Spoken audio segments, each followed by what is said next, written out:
In just a moment, Suspense with Edward G. Robinson. Boy, have I got the hiccups. I'll say you have. And the way you're sputtering, you sound like a car that needs a set of new Autolite spark plugs. Now, Hap, it isn't funny. Billy, have you tried drinking a glass of water while you hold your breath? Mom, I'm so full of water now, I feel like an Autolite stay full battery. Men never take anything seriously. Maybe what Billy needs is a hiccup. I mean a checkup at an Autolite ignition service station. It might help if I could get my mind on something else. Say, I know what'll make you forget those hiccups and give you a bunch of thrills to boot.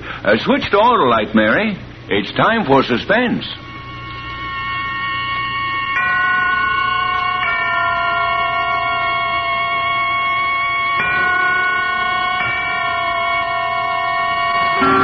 Suspense.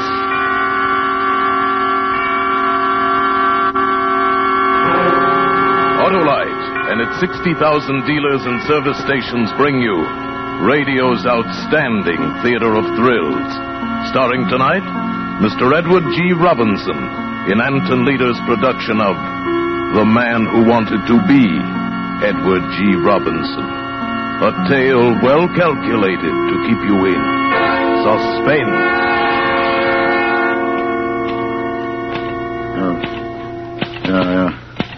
I'm making this statement in accordance with a promise to a very dear friend.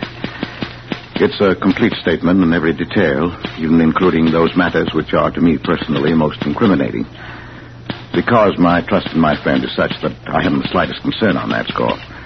Or any other. What follows concerns primarily two persons. Myself, Homer J. Hubbard, and my wife, Ada Sampsey Hubbard. Even when I was courting Ada, I was aware that hers was a strong and domineering personality, to say the least. And after we were married, well, at first I put up with Ada's constant nagging and petty persecutions as best I could. I put up with them for 20 long years. It wasn't until a memorable evening a little over a year ago that the first dim outlines of an escape and finally a plan began to take shape in my mind. You see, I never was much of a one for movies, but Ada and I had gone to see a picture called Little Caesar. It was a reissue, I think they call it, with an actor in it whom I never even heard of before. Oh, so you thought you rat on me, huh? Well, get this. Nobody rats on Little Caesar, see?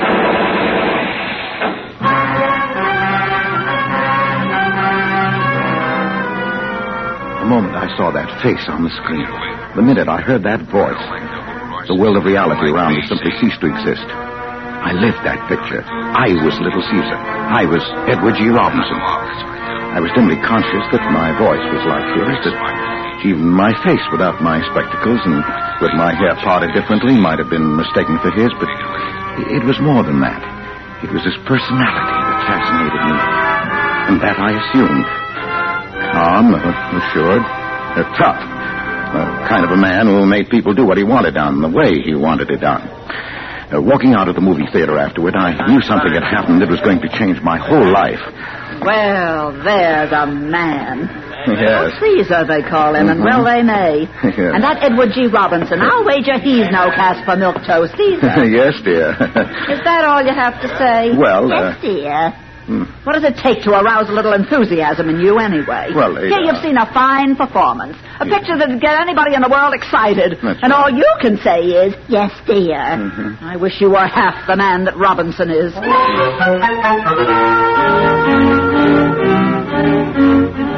But from that moment, I no longer really cared what Ada wished or thought.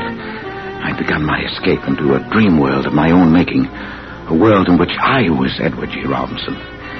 As the weeks went by, I began to identify myself with him more and more. I imagined myself in countless dangerous situations, and when no one was looking, I imitated him and I affected his mannerisms. I would start daydreaming at my desk, wondering what the other people in the office would think if I suddenly exposed this hidden side of my personality. Okay, everybody. Stay where you are. Will you? Hold your hands over your head. What is this? I don't want any monkey business, see? Now stand back there, Ryan. What? Any funny stuff from you, and I'll let you have it. Hubbard, this is preposterous. What do you mean by such behavior? Is this your idea of a joke? You'll see whether it's a joke or not if you make one false move. Now, this isn't a water pistol I'm holding here, you know. Hubbard, you're fired. Leave this office immediately. Well, I'm getting out all right, but I'm not fired, see? I'm leaving well-heeled, and that's where you come in, Mr. Ryan. Oh, please, Hubbard, be reasonable. Now, shut up and do what I tell you. Keep your hands up in the air, will you? Walk over to that safe. Open it up. Get all the money out of it and put it right here on the desk in front of me. Now, get moving. I don't want to have any trouble with you, Ryan. I'm going to count 3, and if you're not moving when I finish, you'll never move again, see? 1, 2... Hubbard. Huh? What are you doing daydreaming? Oh. Better get busy. I shall be forced to report you to Mr. Pemberton again. Yeah.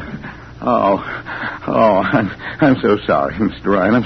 I'm terribly sorry. I can't understand what could have come over me. Well, that's the way it went. At the office, walking down the street, riding home on the bus. My life, outwardly calm and well-ordered, possibly even dull, was actually 24 hours of harrowing adventure, with myself as the central figure. I saw every Edward G. Robinson picture that came out. It was the day after seeing Key Largo for the 3rd time that Ada finally caught me. I was lathering my face and talking to myself. Okay, you rats, you asked for it. You don't come on, say we're coming in and get you, see? And we're coming in shooting, see? What's that? Oh, yeah? And only a dirty yellow rat would say that. Okay, boys, let him have it. Well, I never. Of all the full performances I ever heard of, this beats everything. Yeah. What in the world are you jabbering about in here? Well, it's really nothing, dear Ada. I was just sort of trying to imitate Edward G. Robinson. You were... what? Edward G. Robinson? Yeah. Oh, that's rich. You trying to imitate Edward G. Robinson?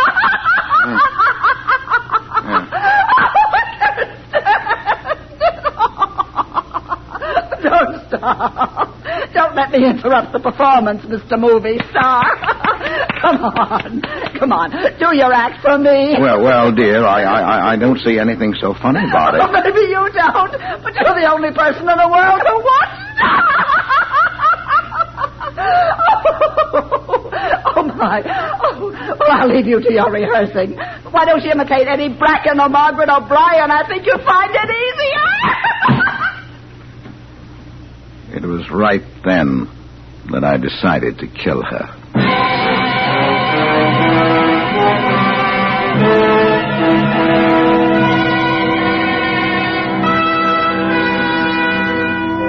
For Suspense, Autolite is bringing you Mr. Edward G. Robinson in radio's outstanding theater of thrills, Suspense.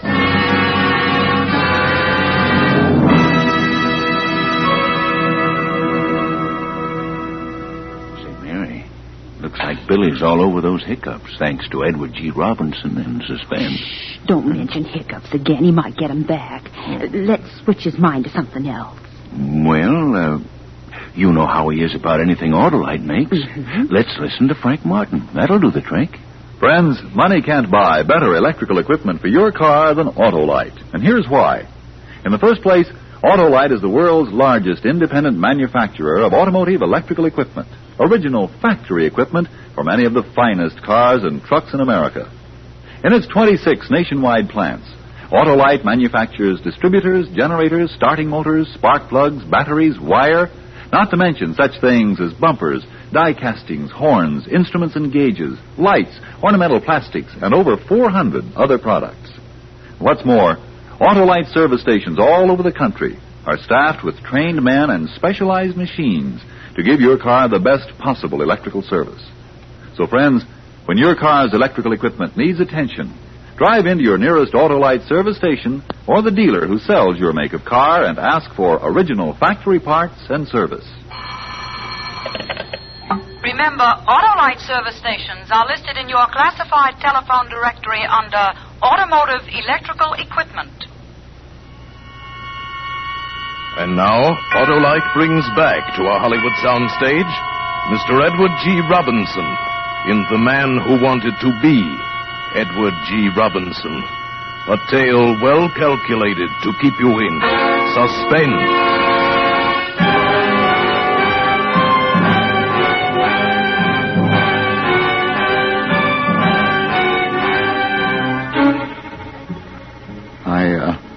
I might have decided to have mercy on her if she'd only let me alone. But Ada could never leave anyone alone. She ridiculed me at home and in front of our friends. Sometimes she'd let a few weeks go by without saying anything, and I would think that perhaps she had forgotten. No, Ada never forgot. She would wait until we were in a group of people, and then she would come out with it.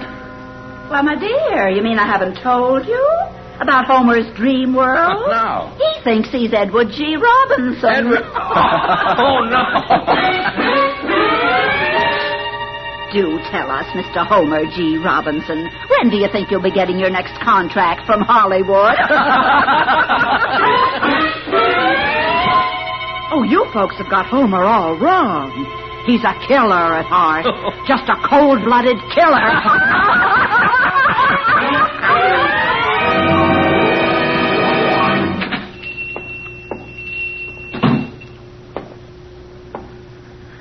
I want to buy a gun. Yes, sir. What kind of a gun? I don't know much about guns, but that one looks all right. Oh, yes. It's a nice little gun. Yes, isn't it?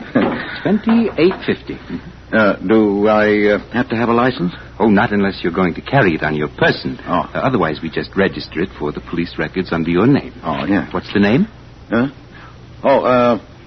Edward G. Robinson. I beg your pardon. You heard me, Mug. Edward G. Robinson. See?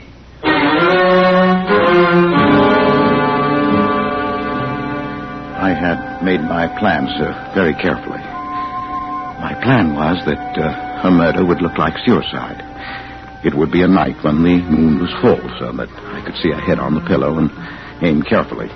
I would fire the shot through the temple, quickly wipe my fingerprints from the handle of the gun, and then push it into her hand. Then, as the shocked and bereaved husband, I would call Dr. Wallace. The police wouldn't come until later, and when they did, I would be ready for them. I was so busy laying my plans that I hadn't been reading the papers and had to be told the big news. Homer? Oh, I beg your pardon. Mr. Robinson. Oh, please. Would you mind passing the spinach? That is, if you're not too preoccupied with planning your next murder. Oh, please, Ada. Yeah, held up any banks lately, Homer? Here you are, dear. Oh, say, that reminds me, all kidding aside. Did you know that he's going to be here next week? Who? Edward G. Robinson. What? He's going to address the hobbyist convention. Oh, is that so? Yeah, sure. Well, I'd like to hear him. I would, too. Oh, I'd love to see what a real He-Man is like. Not just a poor imitation.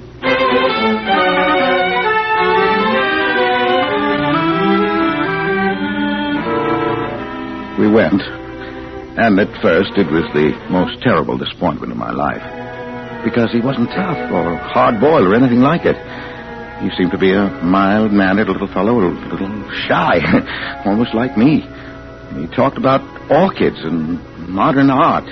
They were his hobbies, he said, raising orchids and collecting paintings, modern paintings. Yes, but as the lecture went on, I began to understand. By the time it was over, I knew. And so, ladies and gentlemen, I consider myself twice blessed. Every man is blessed who has a hobby, but I am among the fortunate few who have two hobbies. And as the fellow said, whose fiancée had a twin sister, I love them both. Thank you very much.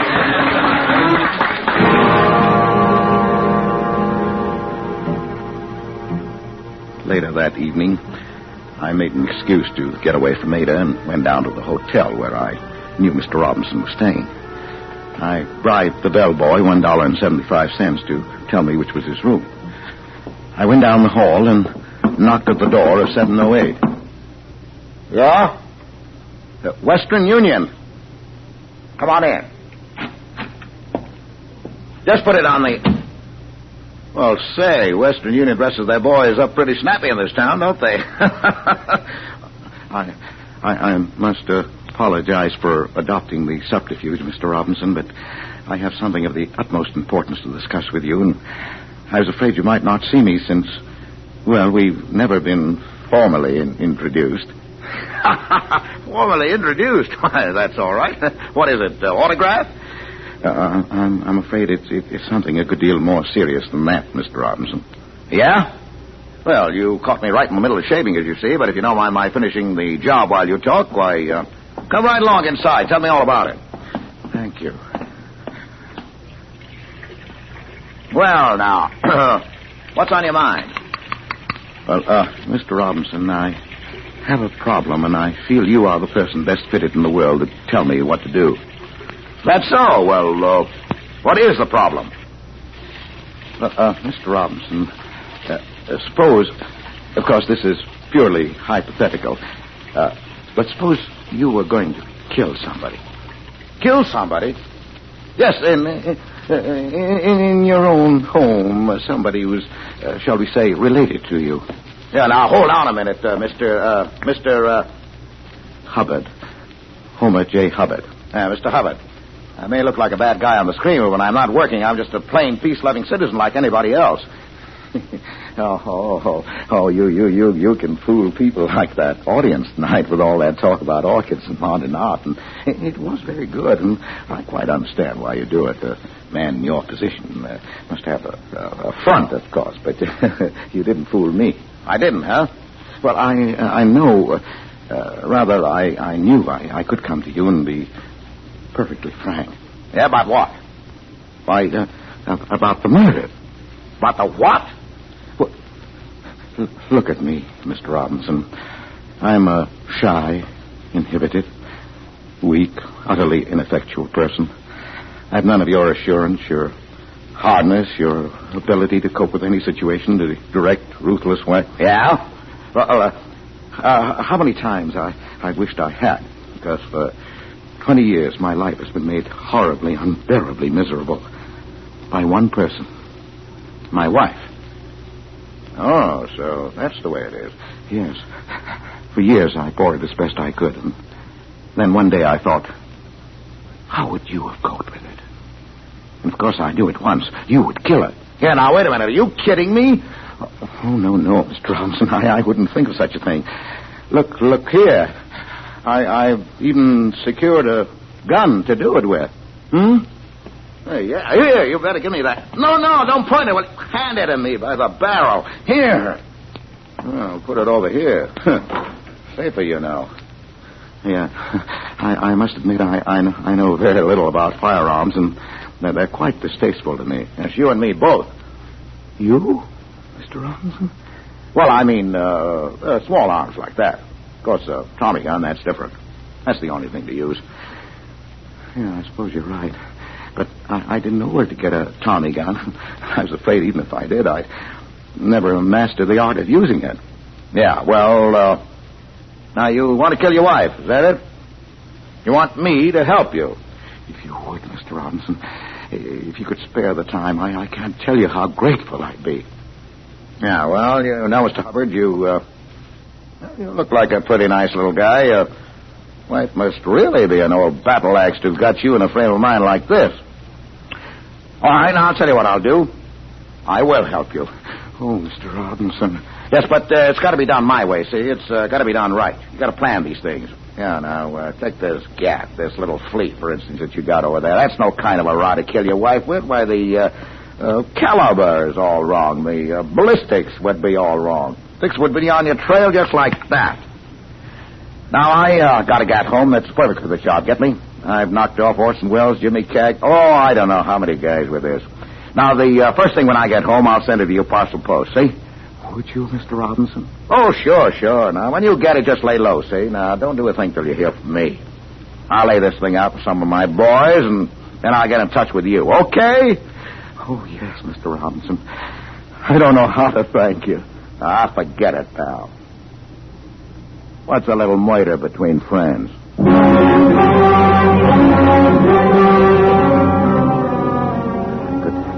I could scarcely maintain my composure in the 2 days that followed. The second day, sure enough, the gun arrived.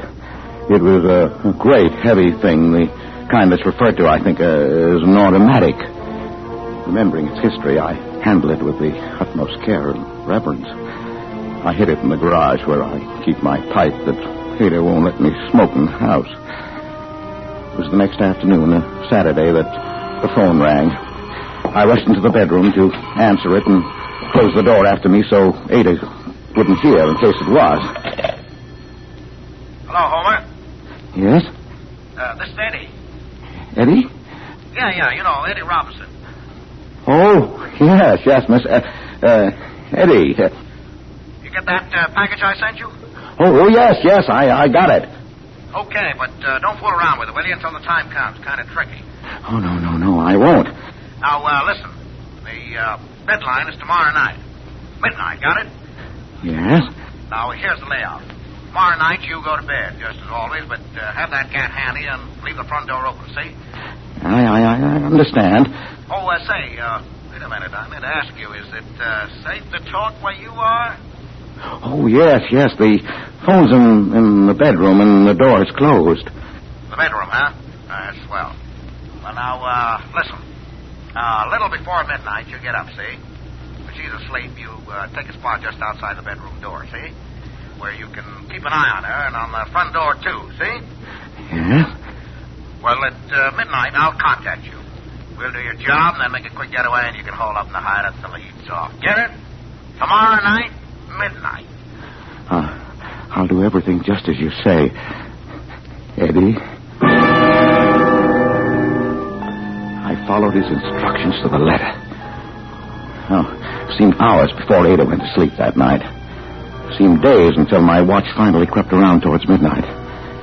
But at last, the time had come. I crept out of bed, got the gun out of my coat pocket, and took my position on the landing outside the bedroom door as he had told me to. And then suddenly the phone rang. The plan was ruined.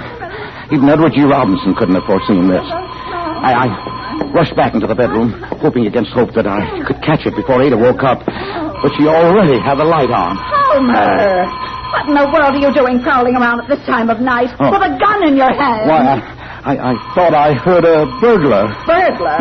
When I've answered this phone, I want to talk to you, Homer Jeremiah Hubbard. Yeah. Hello? Yes. What? Oh. What? Homer, there is a burglar. Is there? Someone just saw him trying to get into the house. Oh, are you sure? Of course I am. A man just phoned that he saw the burglar. We don't just stand there. No. He's got a gun. Go on down and stop him. Yes, but Ada... Come on. Do you want us to be killed in our beds? No. Go on, I say. Oh, Ada, why do you have to spoil everything?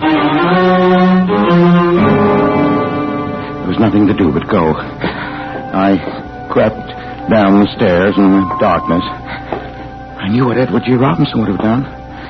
He would have gone down and captured the burglar without the slightest trouble and turned him over to the police after giving him the beating he deserved. But somehow I didn't feel much like Edward G. Robinson just then.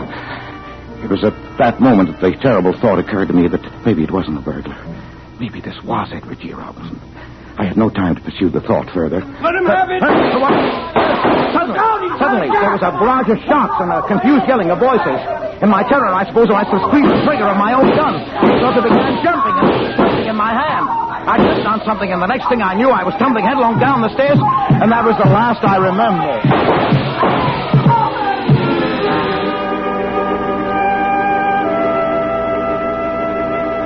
When I woke up, Ada was holding my head in her arms. She was crying.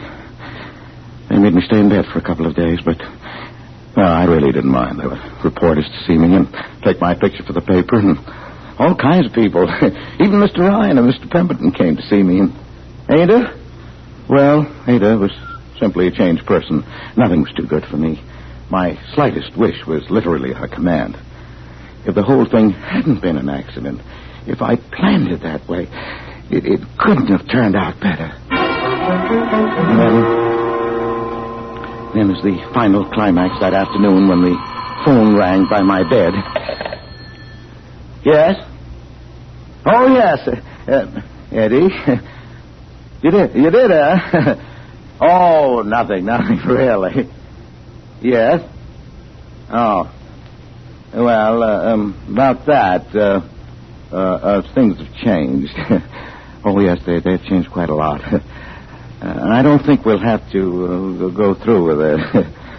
Yeah, that's right. Oh, sure, she's right here. Just a minute.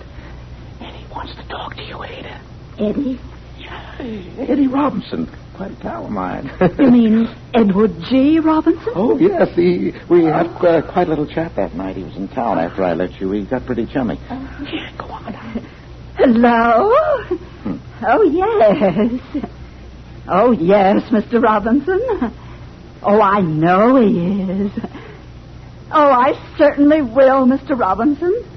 Yes, I know. I'm very lucky. All right, Mr. Robinson. Goodbye.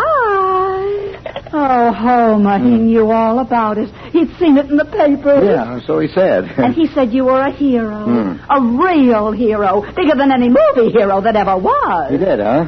Oh, Homer. Well, if Eddie Robinson says I'm a hero, well, I guess maybe I am.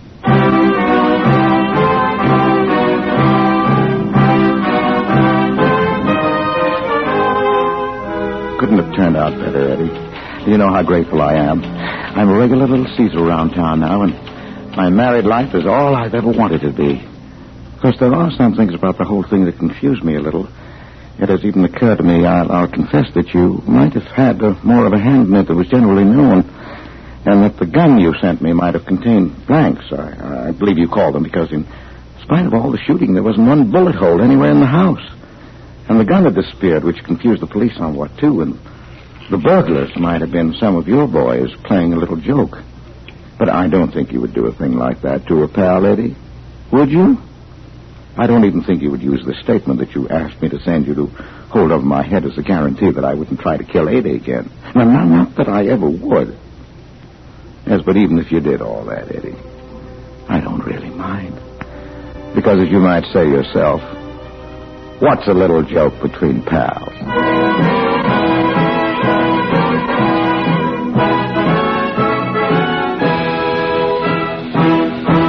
Thank you, Edward G. Robinson, for a splendid performance. Mr. Robinson will return in just a moment. My, that was a wonderful performance, wasn't it, Hap? Sure was. Say, Billy, how are the hiccups? Oh, gone, Dad. I think I lost them during Mr. Martin's last Autolite commercial. Well, that's fine. Well, I guess it's time to... Oh, my gosh. Now I've got them. Mary, turn up Frank Martin again, quick. Autolite original factory parts and Autolite service stations work as a team to help you maintain carefree, economical performance for your car. So, friends, when your car's electrical system needs attention, drive into your nearest Autolite service station or the dealer who sells your make of car and ask for original factory parts and Autolite service. Money can't buy better electrical equipment than Autolite. And remember, Autolite means spark plug. Ignition engineered spark plug. Autolite means batteries. Stay full battery. Autolite means ignition system. The lifeline of your car.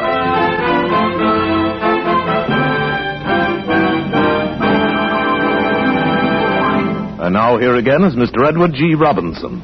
It's been fun appearing in our suspense story tonight, but just so nobody gets the wrong idea, it was only a story. I'm not really so tough. Only get this. I'm telling you, see, you better listen to Suspense next week, see? Because Ray Milland will be here in the story called Night Cry by William L. Stewart. Another gripping study in... Suspense. Edward G. Robinson may soon be seen in the Paramount production Night Has 1,000 Eyes. Tonight's suspense play was written by Leslie Raditz, with music composed by Lucien Morawick and conducted by Lud Gluskin. The entire production was under the direction of Anton M. Leader. In the coming weeks, Suspense will present such stars as William Powell, Lucille Ball, John Garfield, Sidney Greenstreet, and many others.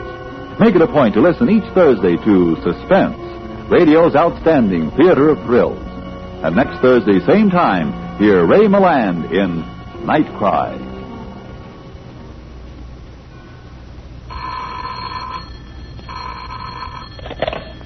This is the Autolite Suspense Show. Drive as if your life depends on it. It does. Good night. Switch to Autolite.